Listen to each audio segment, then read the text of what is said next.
everyone, hope you're all well. This is part 3 of the Q&A. There's actually going to be more than three parts because people are still sending questions in now, so I think I'm going to save them questions for future Q&As, but we shall get on with this one straight away. Now these are the questions I will probably spend more time on, so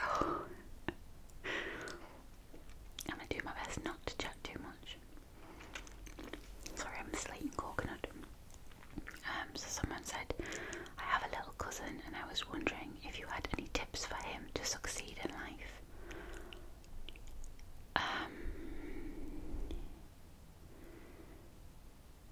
Work hard. You don't get anything without working hard. You have to work hard. Try and find something you're passionate about. If we're talking jobs here, if we're talking general life, do what makes you happy, providing your circumstances allow it. Because there's nothing better than being happy in your life. There's people who do some very successful jobs who just aren't happy, and you know, what's the point if you're not happy? So I'd say, yeah, work hard. Try and do something you're passionate about because that'll make things easier, and if you can, do what makes you happy, as long as you're not hurting anyone else. Were you smart in high school, or were you popular, or were you the shy, quiet type? Neither. I was none of those things.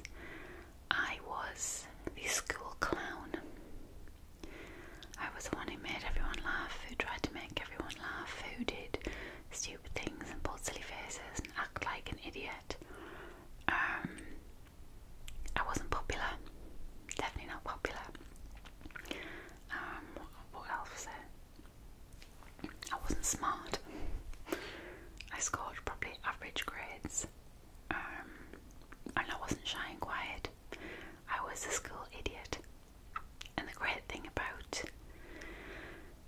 the way I was in school was, and it's still the same way I am now, I had a couple of best friends, but they weren't friends with each other. Like, obviously everyone knew each other in school, but one of my best friends was kind of with the rebel group.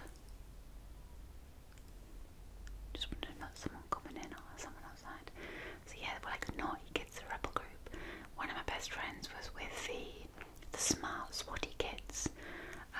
So one afternoon, you know, at lunchtime, I could be up on the steps with the naughty kids while they all smoked cigarettes, like gabbing away at them, and then I could whiz over to the swotty group and chat to them.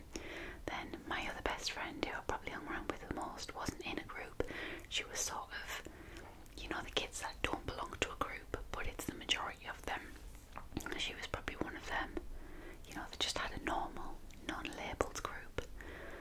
So I was kind of, I didn't have a group, and I never did what anyone wanted to do just because the group had to do it. So I remember when I was 15 and the internet, this thing called the internet, had just come out in my school, and it was lunchtime and everyone was like, oh, we're going down the field to sort of sit and chat on the field, and I didn't want to.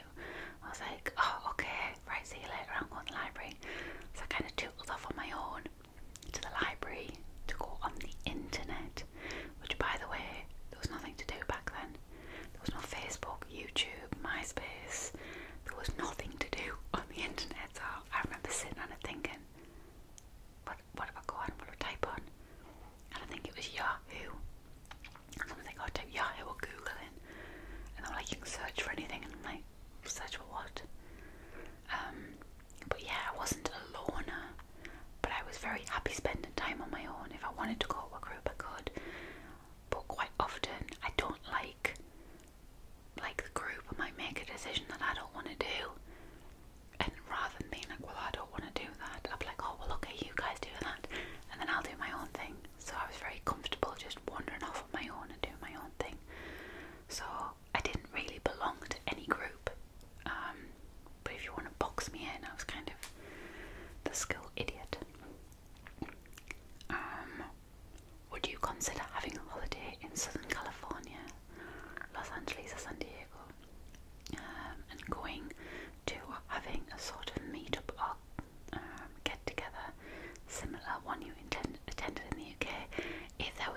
an official meetup, then I totally would.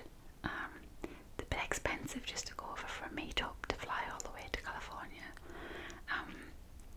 But if there was an official thing and loads of people come in and it kind of tied in with my holiday, I would totally go there, because I do want to go to like San Diego and San Francisco and stuff.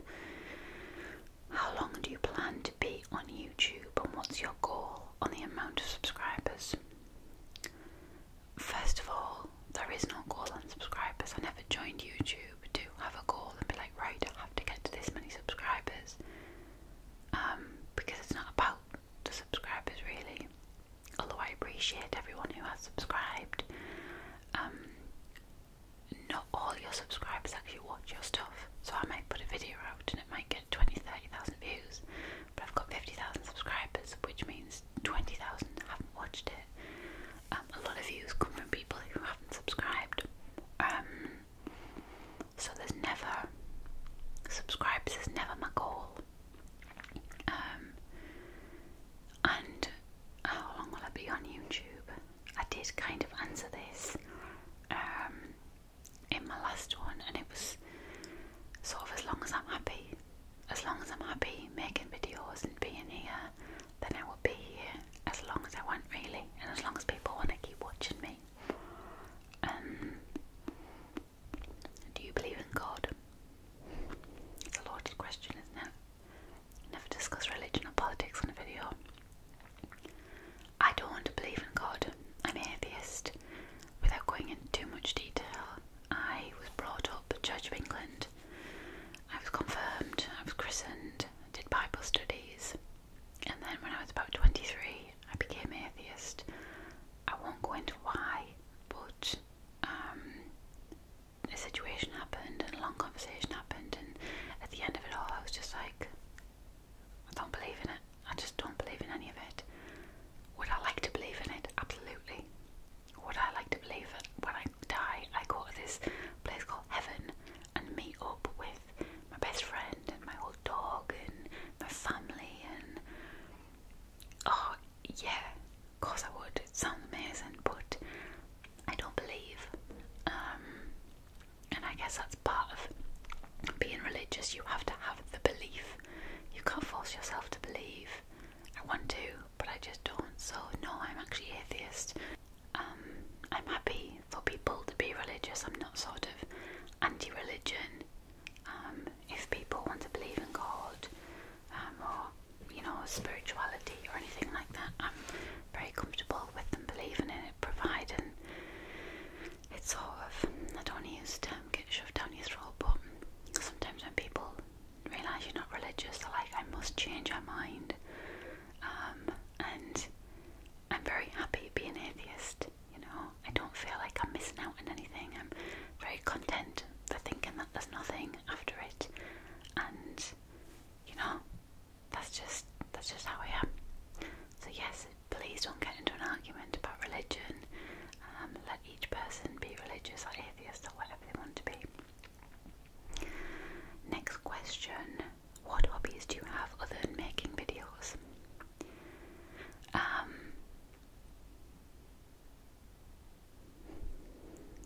Cooking. I like cooking. Cooking's a hobby, although I have to do it to eat. I would say it's a hobby because I enjoy to try new things. Day-to-day cooking annoys me and I hate it, and it's like, oh god, do I have to do this again? But every now and again I'll get a new recipe, but like, right, I'll try this out, and I enjoy it. Twitch is kind of a new hobby, although gaming isn't. I have enjoyed playing games in the past. Streaming on Twitch is really fun. I enjoy interacting with the people, playing the game, kind of getting tips from them while I'm playing the game.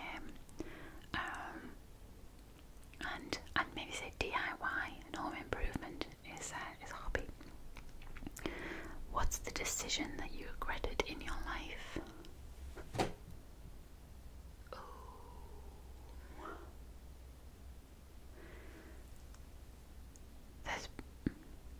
I did think about this the other day, and I don't want to be cliche and say, that's a really loud exhaust. I don't want to be cliche and say regret everything, but there is probably something I regret. But whenever something happens, whether I do something bad or something bad happens and I didn't make a decision or whatever, that instance, that situation changes me and I learn from it. There are times that I've said something and I've regretted it as soon as I said it, but after I said it, I kind of just took a step back and looked at it and thought that was really horrible, I shouldn't have said that, and I've changed who I was because of that. I've moulded myself into a different person. I've learned from all those mistakes I've made, so there is probably something I regret doing. It's probably something I haven't done, and I know people say you can't regret something you haven't done, but I don't know, maybe I'm not sure. I can't think of anything right now that plays on my mind enough to remember and recall. I've probably pushed whatever regret I have so far down that I can't remember it. So yeah, sorry I couldn't actually give you a regret, but the older I get, the kind of less I'm having regrets and just thinking, just learn from your mistakes. Regret's a horrible feeling because it doesn't go away until you kind of think, stop stressing over it, stop sweating over it. So yeah, cliche answer I know, sorry. Do you see yourself staying where you live now, or do you see yourself moving somewhere else within the UK or England? Absolutely moving. I hate where I live. I live in Middlesbrough. It's not as bad as people say, but it's definitely not the area that I live in. I don't like. It's not where I want to live. It's not where I'm used to. I grew up very rural, and I want to live somewhere more rural. Top of my head, York. I like York. There's a lot of greenery in York. There's a lot of space. It's not as expensive as right down south, so I would say maybe York. Where do you see yourself in 5 to 10 years' time? Where I would like to see myself in 5 years' time is very different from where I actually see myself. I don't see myself anywhere because I physically can't imagine it. People always say, oh, what do you see yourself doing? I'm like, I can't. I just haven't got the imagination to think that far ahead. But I know where I'd like to be. I'd like to be doing something I love still, job-wise. I'd like to be in a house, a nice house with a garden, possibly kids. 10 years, I'll be 42. I should probably have kids before then, shouldn't I? A dog. Hopefully still doing something on YouTube. Hopefully still. I mean, I don't even know where the ASMR community will be in 10 years, but hopefully doing something and still contributing some videos. Hopefully still happy in 5 to 10 years.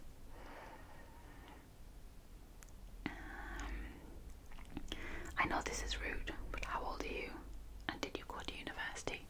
Okay, so I've answered my age question already. I did go to university. I went to Teesside University, which is in the town I live, and I studied media production. That's kind of it, really. What is your favourite childhood memory? My favourite childhood memory was being, I was 11-year-old, and where I grew up, I loved where I grew up. I grew up in this street in the middle of nowhere. It wasn't a village, it was a street in the middle of nowhere.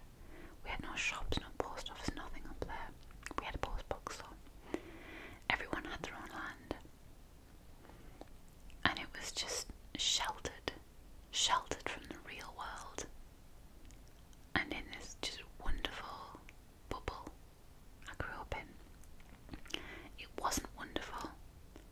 There were things going on with people in the street and obviously things going on in life, but I was shielded from them, so I didn't know about them. But me and my best friend, her name was Anna, she's 4 years younger than me, we used to pack up on a Saturday in the summer, or even the 6 weeks holidays, we'd pack up a bag of lunch, yogurt in, sandwiches, drink, and I used to get a little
YouTube channel where I sort of show people my sort of stuff so they can maybe take things and implement stuff in their house, and also product reviews, and just trying things out. You know, like, I don't know, you've got a cheaper version of something on Pinterest, you know, is it actually better than the stuff that you can buy, or is it better on Pinterest? Is it better to make it? That sort of stuff. And I made that, God, when did I make that? Made that channel a couple of months ago. Late November, I think I made it. It's called Average Jane Reviews, because that's kind of, it's what I am. I'm your average Jane. I don't have a lot of money, you know, I don't have any extra resources available to me. It's like what the bog standard person can achieve. You know, you buy a computer, what the bog standard person understands of that, and that's why I called it Average Jane. So that is my channel, and I don't think I'd ever have had another channel. I don't think I'd make anything else. Very peculiar noises going on inside my house right now. Sounds like someone's under the floorboards. So yeah. What are your thoughts about daily vloggers on YouTube? I like vlogging, like watching them. I used to watch CTFXC, and then I just sort of go through phases of watching people and not watching people. So I haven't watched Charles Trippy in a while. I still watch the Shaytards. I've watched the Shaytards since Emmy was Brock's age. God, which is about 5-6 years, something like that. I watched it before she talked, and I've kind of watched them all grow up and the babies be born. It's almost like I know the family. So I love watching them. My opinions on them, I don't really have like an opinion on whether I think they should do it or not. I don't think that's what the question means anyway. But I like vloggers. I like them because I like looking into other people's lives. I like sort of peeking in and seeing what they do and all that sort of stuff. I'm quite nosy, quite people watcher. So that is it. How long have I got? Right. I'll try and get through these last ones very quickly. How did you meet your significant other, and how long have you been together? We've been together 11 years, and I met him through friends at university. He wasn't actually at uni. When I went to uni, you know, you go out drinking quite a lot, and he used to come to the nightclub that I worked in, and I started hanging around with sort of his friends, and I just met him through that way. Do you want to get married? Yeah, I'm not big on marriage. You know, if I don't get married, it's not a big deal. It won't really change anything apart from my bank balance. I think if I had children, I'd probably prefer to get married so we both have the same second name. But marriage is not like, you know, we've been together 11 years. And we're not married, so it doesn't really matter. But I just have more important things to spend money on. And I have said this in the past, but people have said to me, oh, but you can get married really cheaply.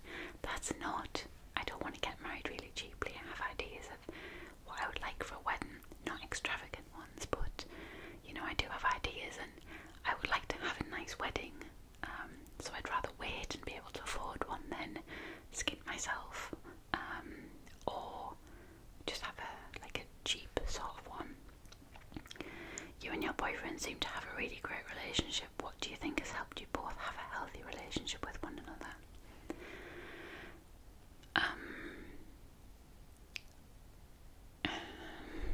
Communication, the big one. Being able to talk to one another. Trust is a massive one. You've got to trust the person you're with. If you don't, then, you know, how do you go on? How do you let them go out with their friends if you don't trust them? Because then you're just thinking of so many things that are going through your head. So yeah, trust. I trust my boyfriend 100%. We have very similar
finds it, and he was like, oh, if it's as good as you say it is, then I'm really missing out. And that's really it. He doesn't watch the videos. He'll, ask me what videos I'm making. He'll help me come up with video ideas and, watch certain ones and things like that. But obviously he doesn't really take part in the community because he doesn't get ASMR. Did you have a quarter life crisis? What practical advice would you give the women in their late teenage, early 20 years?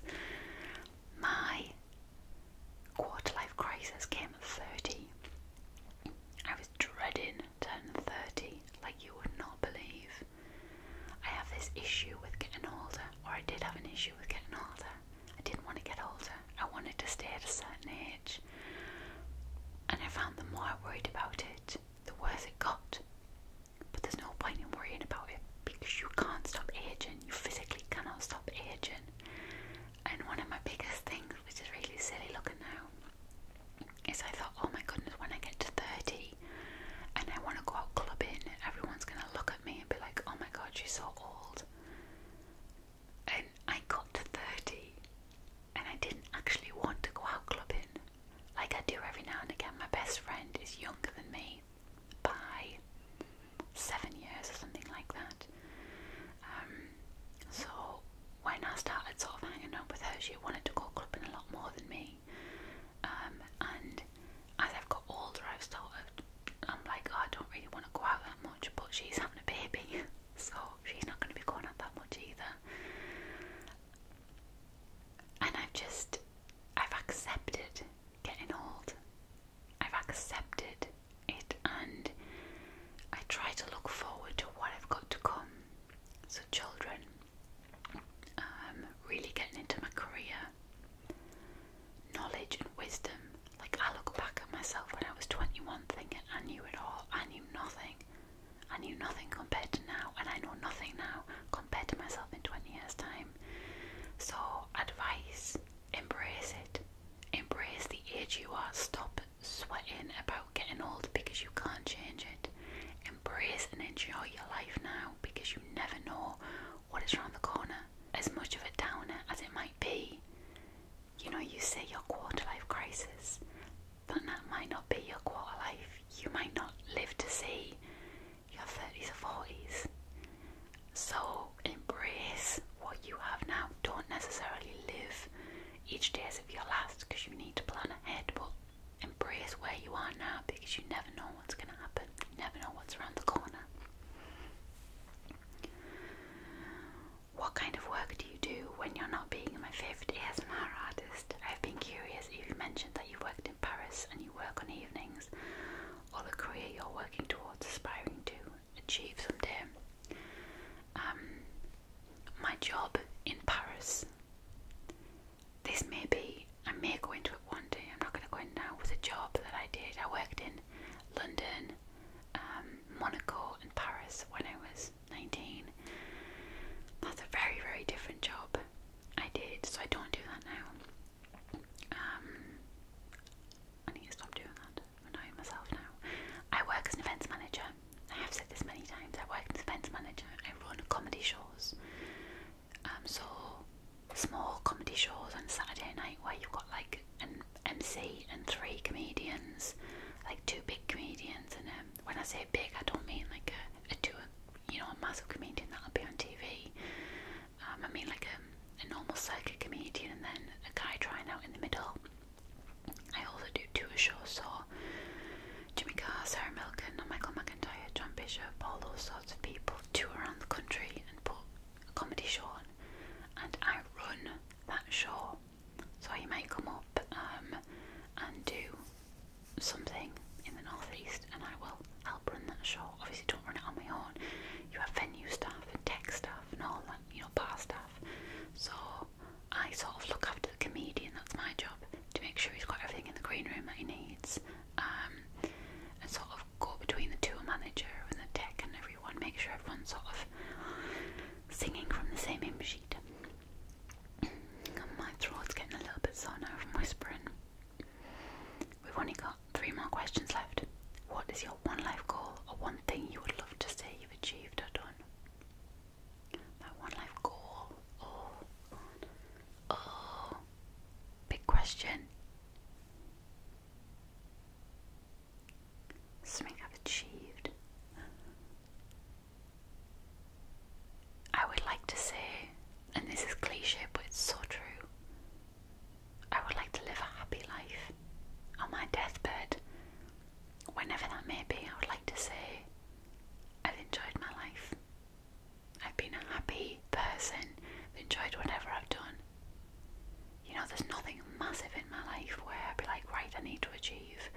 discovering the new electricity, because I'm not. That's not who I am. Maybe if I have children, I know when people have children, they're like, it's amazing being a mother. Obviously, I don't have children, so I don't know that feeling. But maybe having children would be my greatest achievement. Right now, where I am right now in my life, I just want to be happy in my life. I just want to live a happy life. I don't need to be filthy rich. I just want to be happy. What is the most embarrassing thing you've ever done?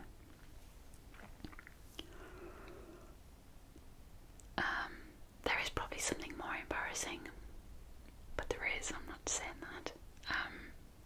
There are things nobody finds out about.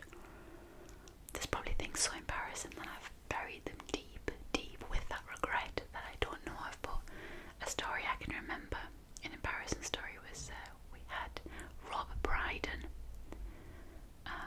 doing a tour show, and I went in, and Rob was in the green room. I went in the green room, and there was a box, and it was one of those boxes where you fold in the sides, like a plastic box. You fold in the sides, and then the two long sides sort of collapse, so you can pack it flat. Now in this box was china, so cups, saucers, that sort of stuff, and I needed to take them out of the green room. Walked in, started carrying them, one side folded up, all of the china spill out onto the floor. Bent down, putting the china back in, stood up, folded the other side in, all the china slid out the other side. Twice I did this in front of him, bent down to pick it up. Wasn't